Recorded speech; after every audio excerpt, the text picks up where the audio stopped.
Public health department की मुबैना गफलत ऐं लापरवाही सबब जुडे जे वार्ड नंबर 6 जी राजपूत पाड़े में गटर लाइन जो पानी बीहण रोज़ जो मामूल बनियल है, जंहिंजे करे इलाइक़े वासियुनि जी ज़िंदगी अज़ाब बनियल है। इलाइक़े वासियुनि सिंध टीवी न्यूज़ सां ॻाल्हाईंदे चयो त इहा त पब्लिक हेल्थ जी तरफ़ां ई जेको अमलो इथे आहे, असां बरसाति जे ॾींहुं खां शुरू थी आहे हुन ॾींहुं खां वठी अॼु ताईं जे टाइम लाइट वञे थी हुन खां पोइ इथे पाणी बीह रहे थो। जीअं घरनि जाम था घरनि जे अंदरि पाणी हली वञे थो। पब्लिक हेल्थ वारनि खे अपील था करूं, खुदा रा ख़ौफ़ करियो, खुदा जो ख़ौफ़ करियो।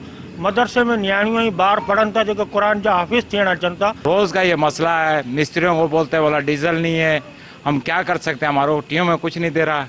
इस करके मेहरबानी करके इसका बंदोबस्त किया जाए। गंदो तमाम गंदो पानी है। दिल्ली ते पानी तो जैसा की वन्यो से विजुए टुटे दे वने। तालबो आहे त पब्लिक हेल्थ डिपार्टमेंट तरफ़ां जुडे में मुक़रर थियल एहलकारनि ख़िलाफ़ कार्रवाई कई वञे ऐं इलाइक़े खे गटर नाले जे पानी खां साफ़ कयो वञे। कैमरामैन नवीद मजीद सां गॾु शाहिद मजीद, सिंध टीवी न्यूज़ जुडो।